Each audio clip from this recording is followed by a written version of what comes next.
So, last time I played, some drama went down. And then some not safe for work stuff went down. So, I had to prop that censor bar immediately. But I still have it prepped like always, so we'll be good. And yeah, let's just start. We should be going into, oh, here we go. Taohua's past. We'll finally get to learn the truth as to why she's so mysterious. Yeah.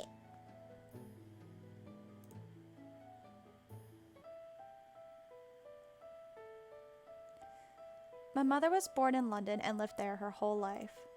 She was a very English woman. Her name was Winifred, for goodness' sake, and she had no interest in the world beyond London's walls. Well, that might not be entirely true. Perhaps she had some vague interest once upon a time, but her job took it away from her.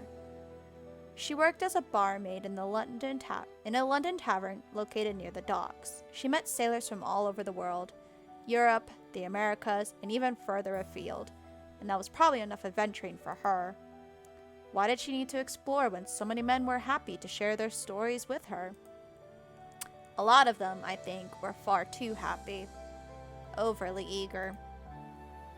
I don't think my mother was a very pretty woman, but she was a woman, and that's enough for most men to start showing off. They talked and talked and talked, always about themselves, while my mother nodded and smiled and tried not to yawn, until she met my father. This sounds rather romantic, and I suppose it was, in a way, but I never understood my mother and father's relationship.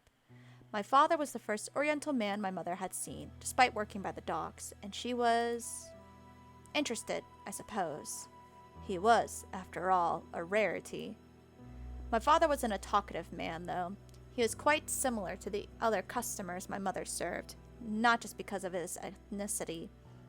Even if he had been one to boast about himself, which I don't think he was, he wouldn't have been able to. He didn't speak enough English beyond the absolute basics. He was very quiet, not taciturn or shy, but he didn't like drawing attention to himself. Now that I think about it, this was quite unfortunate. His unusual appearance meant he couldn't help but draw attention, whether he wanted to or not. Anyway, somehow, and I'm not exactly sure how, my mother was drawn to this peculiar man. She'd spent several years being propositioned by sailors and had never expected to fall for one herself, not after a series of heartbreaks. But I suppose love works in mysterious ways. It must, because my parents ended up getting married. I never understood why when I was a child, and I still don't know. Not entirely. They couldn't really converse with one another, and their backgrounds were incredibly different. I doubt they had much in common. Neither did they have any extenuating qualities that would be appealing in a partner. My mother wasn't pretty, and my father wasn't rich. I didn't see what either hoped to gain from their relationship. Moreover, my father was a sailor. He earned a living on merchant boats, traveling between countries to sell goods. There was no chance for the two of them to develop their romance because he was always away. There was no way for their love to blossom. I used to ask my mother about it, and she would smile and sit me on her knee and say, "Love is a strange thing. When you know, you just know. Nothing else matters." I remember once, when I was being especially difficult, I tried to challenge my mother about her unusual life choices. I don't remember what I said, but the conversation went something like this. "Oh my gosh, she's so cute as a child!" "Ah!" "But you can't have a conversation about the simplest of things. You can't even complain about the weather." "What do you even talk about? What else is there to talk about?" "You raise a good point, Lil Tao, but love isn't very logical. I think it's stupid. You'll understand when you get older." "I don't think I want to." "Hi, Velmac. Welcome." "So you're going to be an unmarried maid forever?" "I'm considering it." "Don't be daft. You're still young. You have all the time in the world." "If I ever looked at a man the way you look at father, I'd have to gut myself." Now, missus, if I hadn't married your father, you wouldn't even be alive. I'll be having less of your cheek, thank you very much." She had a point. Though my parents' relationship was a continuing source of communal gossip, there was no doubt their love was true. If it wasn't, they wouldn't have been able to sire a daughter between them. Me.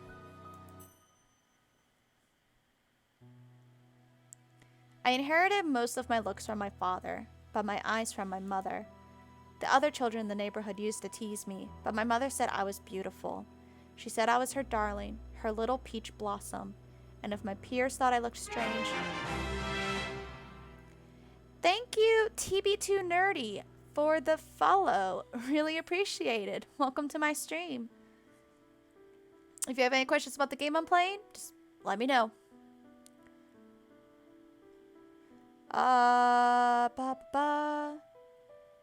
And if my peers thought I looked strange, they was dreadfully unimaginative and boring. I thought this was quite a thing for my mother to say, as her imagination stopped dead at the signs that bade you entry to London, but I didn't actually say that. In retrospect, I think that proves just how much my mother loved my father. She loved him so dearly that the serious, no-nonsense, fiercely patriotic woman could put aside her devotion to the Queen and dote upon her peculiar, only half-English daughter. I spent most of my childhood with my mother. I didn't see my father that often. He was out at sea for months on end, and when he came back, it was only for a handful of weeks. He's a hazy figure in my mind, and didn't leave much of an impression, particularly given he was so quiet. When he was around, we really had cause to speak to one another, and I can count the number of times he spoke to me in English on one hand. Maybe he was embarrassed. He had been married to my mother, an out-and-out English woman, for 8 years at this point, and though he picked up enough of the language to have a conversation, he sometimes got the words mixed up. He did, however, converse with me in Mandarin. He told me about some of my family back in China, and his sister Mei Li, who had stolen sweet potatoes from the farmer's field in her youth, and his Aunt Ji, who had such pretty feet she had been courted by the son of a nobleman, and his mother, Lan, who had wanted grandchildren for years and would be so happy to know that I existed. Their little peach blossom, their miracle child. And then my father died when I was 9, and nobody spoke to me in Mandarin after that. I can't speak any Mandarin myself, but I must have been able to when I was younger, because I could more or less understand what my father told me. Bits and pieces here and there. Sometimes I would even reply in turn. Our conversations were never very long, and I think I must have made a lot of mistakes because my father would smile and look bemused more often than not. But I made an effort. I tried. And when I tried, I could always make him understand. But I don't remember a thing now. All the words I used to know have disappeared. That's what happens when you live in England your whole life. You forget who you are, and things, even important things, start to slip away. The only Mandarin I can remember now is my own name, Taohua, Peach Blossom.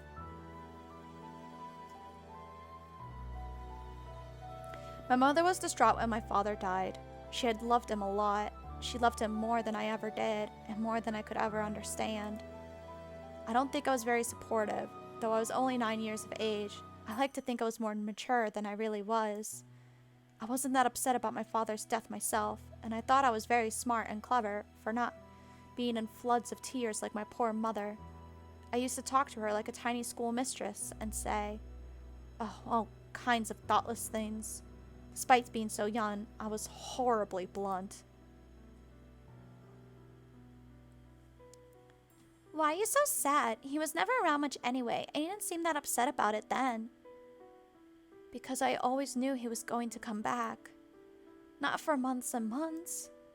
Not for months and months, no, but I knew he would return eventually, and that was enough. I trusted him. I loved him, and now... But I never figured out what would happen now, because she started to cry. I didn't know what to say, so I gave my mother a hug and tried to sing her something to cheer her up. It wasn't one of the Chinese lullabies my father had sung me, because in 2 weeks I had already forgotten everything, but something more familiar. Probably Juanita, though I suppose it doesn't matter what I sang. It didn't make a difference. My father was still dead. My mother continued to cry. And that was just how my life went. Then, after mourning for a couple of weeks, my mother decided a change was in order. She said, now that father was dead, we could no longer continue to work in the dingy tavern by the docks. I don't want to meet any more sailors, she told me. It would hurt too much. I think that what she really meant was it would hurt too much if she happened to meet more men who looked like my father. More and more sailors from the Orient were coming to our docks, and though Asian men had been a rarity in London only a decade hence, they were not exactly commonplace, but they were no longer so very few and far between. It must have been painful for my mother. Whenever she saw an Asian man about the dock, she would hold her hands in prayer and hope that it might be my father, returned from his unmarked grave in the middle of the ocean. But it never was. It wasn't possible. And so her hopes faded. With a sorely hurt heart, she had to leave. My mother, who's always been strong-willed even in the face of despair, decided to seek employment elsewhere. And that's when I met Lady Whittier. Lady Whittier, or Pamela as she asked me to call her, but I never did, was a kindly old woman who lived in Richmond. Her family had been a wealthy one, but a handful of grandfathers and great-grandfathers with gambling problems had frittered most of their money away. Lady Whittier was by no means poor, but she lived a humble life for a woman who bore the title of a lady. Her home was a modest one, and she kept only a handful of servants. Perhaps you could call her a second or third-class lady, but she was always first-class to me. My mother began to work as a housemaid for Lady Whittier, and she was good at her job. She was a hard worker, and Lady Whittier never complained about her. Then again, I rarely heard Lady Whittier complain about anything. She was the sort of woman who would try to find the good in everything and everyone. It was this attitude of hers which probably led to the furthering decline of her family. But that is a story for later. How could I judge her when her kindness afforded me so many opportunities?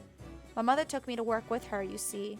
This was an unusual thing for a maid to do, and perhaps it was overstepping the boundaries, but she did it all the same. My mother had become exceedingly concerned over my welfare following the death of my father, and when she went to work, leaving me home alone, it was always with a dreadful amount of anxiety.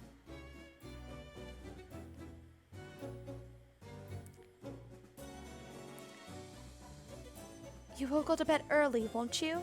Draw the curtains, keep the lights off, and if somebody knocks at the door, I won't go off with any strange men, I promise. I thought my mother's concerns was stifling, and I resented that she always went through this performance with me before she left for work. Did she think I was stupid? I might have been a young girl, but I was sensible.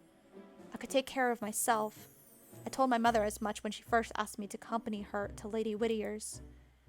I can't. I'm not the one working as a maid. You are. But you're my daughter. I can't leave you at home on your own. You did when you worked at the tavern. That was different. The tavern was so far away from our home, and I still didn't like to leave you. That never bothered you before Father died. I was alone then too. It just isn't the same. Now, stop arguing and come along. I remember frowning, staring at my mother with challenging eyes. She has that same bratty look as Lady Constance does. It's kind of funny to see.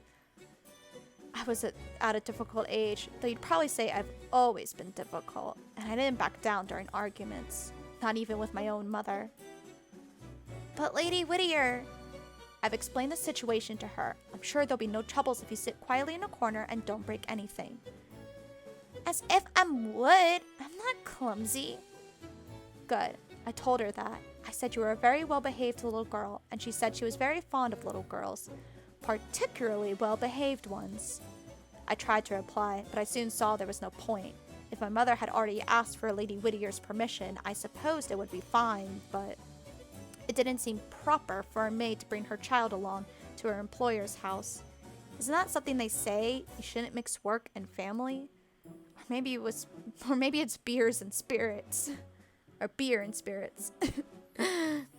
Well, let's set that aside for now. I was only a young child at the time, but I was serious about everything. I cared a great deal about good manners and making favorable first impressions. Maybe that's because, ever since I can remember, people have always been judging me. Even those who are too polite to say they're judging me do it. That's how people are. Who is this funny-looking barbarian girl? She can't be English. That's why I imagine most people think when they first see me. Was my obsession with social etiquette a desire, perhaps, to prove my Englishness to everyone? I didn't want others to sneer at or scorn me, but I've since stopped caring. It requires rather too much effort. In many cases, it's not possible to change what others think of you, no matter how hard you try, not if they have already resolved to dislike you. I was anxious about meeting Lady Whittier, though my mother had reassured me. I thought she would be a proud, haughty woman, sitting in an overstuffed armchair that smelt of camphor and lavender, wearing expensive jewels. She was a lady, after all. I thought being a lady sounded very proper indeed, and more than mildly terrifying. How could a lady let a girl like me into her home?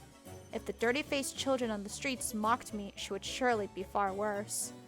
Maybe she liked little girls, particularly well-behaved ones, but would she like a little girl like me, in my ill-fitting clothes, with my foreign features?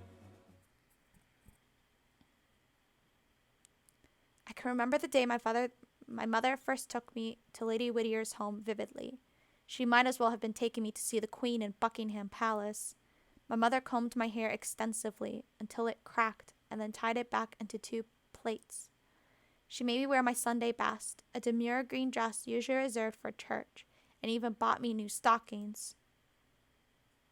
I wish they had alternate clothing so we could see the difference between, like, her usual self and, like, the Sunday best look. Oh, well. She attacked my church shoes, too, She attacked my church shoes, too, with spit and blacking. Oh my goodness, why can't I read this line? Until they shone so much I could almost see my face in them. Naturally, these preparations made me even more anxious. Stop shifting, my little peach blossom. I can't fix your hair if you keep moving like that. But it tickles.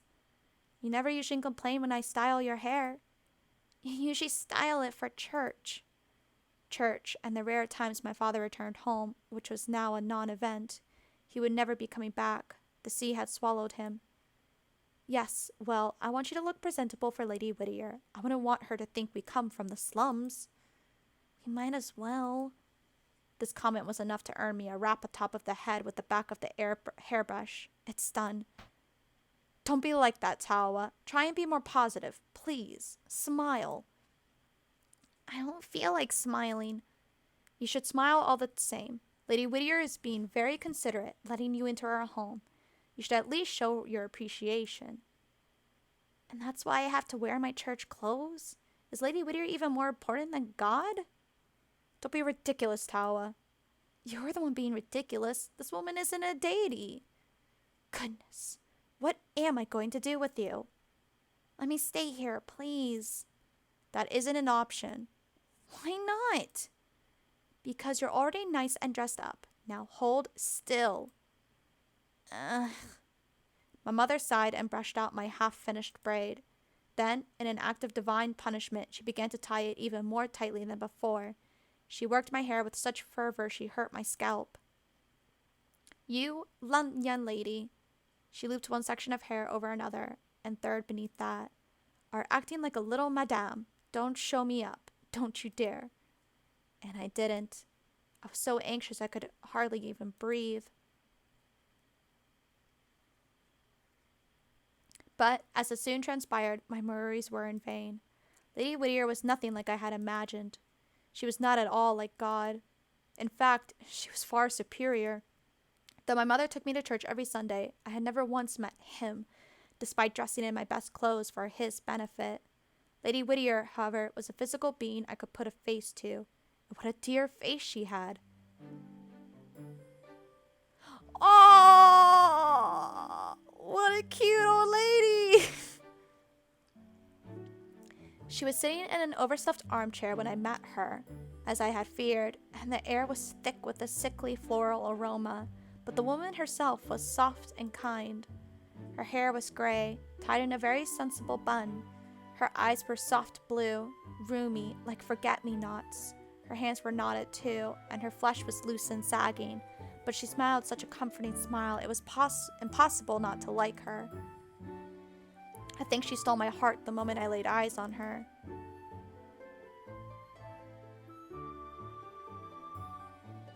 My. She rose from her chair with the creaking of her limbs and crossed the carpet to meet me. You must be Miss Taohua. Winifred told me about you. She said she had a pretty little girl about this high, but she didn't do you justice. You're even more charming than I imagined. I wasn't a shy girl, but this praise was so unexpected my face flushed. I think I even tried to hide behind my mother's back. My mother, dressed in the smart yet simple regalia of a maid, smiled and pushed me forwards, much like a stage manager encouraging a shy ballerina. Say hello, Taohua. Go on. Hello. Come on, Taohua. That's no way to greet Lady Whittier. You should at least look her in the eye. Being obsessed with manners from an early age, of course I knew that. But I found I simply couldn't. The carpet was far, far more interesting. I was standing before a real, flesh and blood lady, and I didn't know what to do. Taohua. My mother's voice became low and warning. Oh, sorry, so this should be more like Taohua. But I still couldn't lift my head. All I could do was flounder. I apologize, Lady Whittier. My daughter isn't usually like this. I've never once pegged her as shy. And I wasn't shy. Not really. Shy wasn't the right word. I was overwhelmed. Fortunately, Lady Whittier seemed not to mind my reticence. In fact, it made her chuckle. It's quite all right, dear. Are you sure? She hasn't caused any offense, has she? A sweet young thing like this? Hardly. Insert witty joke. Hey, Tail, what's up? I think I'm going to get on rather well with this girl. She's so very polite, just like a doll. Her hair is so glossy and black. I tied it up myself. You did an excellent job. Part of me does wonder if, at first, Lady Whittier saw me as some kind of exotic plaything, an oriental doll. I am sure, standing beside my mother, my almond-shaped eyes and curious skin color made me stand out all the more. Winifred Baker and Lee Taohua, the most mismatched mother and daughter you could imagine. If Lady Whittier did see me as nothing more than a living, breathing curio, however, she did not let it show. She continued to smile at me, warmer than ever when she realized my discomfort, and patted me on the head.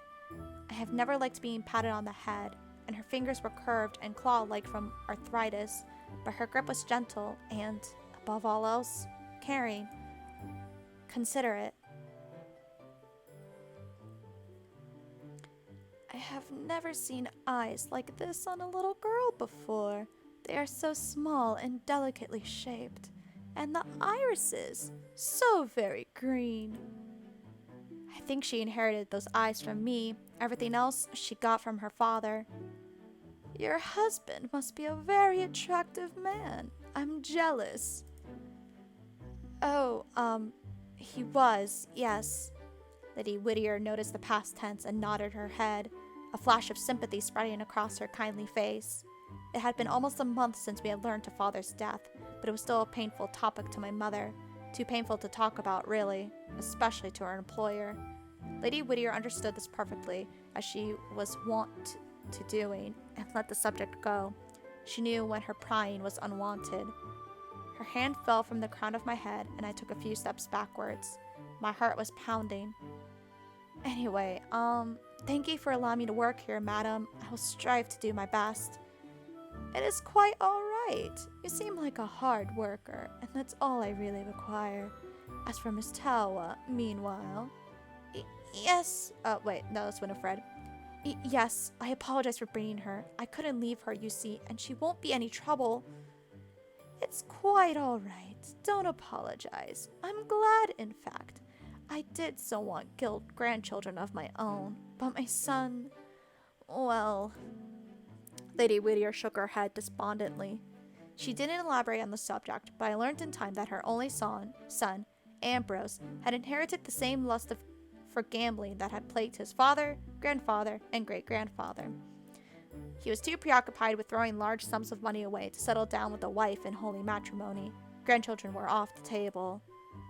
Anyway, while you busy yourself about the house, Winifred, I wonder if you wouldn't mind terribly if I had a chat with your daughter. With Taohua? That's right. There were no problems, but... My mother stared at Lady Whittier, her eyes large, as though she couldn't quite believe what she was hearing. I couldn't either. A chat? Why would a lady, even a lady who was not particularly wealthy, want to have a chat with me? But there was no way we could disobey her. In fact, though my heart was hammering, my palms were sweating, and I felt sick with nerves, I was almost relieved. I would far rather spend time with Lady Whittier, though chat sounds horribly informal, than sit silently in the corridor like a statue. If he was a good gambler, holy matrimony wouldn't be the thing stopping children. Yeah. Unfortunately, I think they're implying that it was not so great.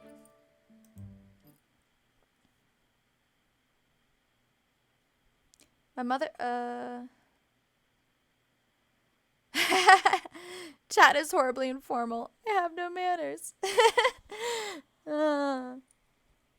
You're good, Tail.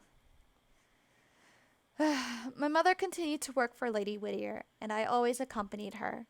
At first, I worried my presence was something of a burden, but I soon discovered Lady Whittier rather enjoyed our little talks. Lady Whittier, you see, was lonely. This was something I concluded after we had spoken 3 or 4 times. Her husband, Reginald, was dead. He had died relatively young, at the age of 41. Alcoholism.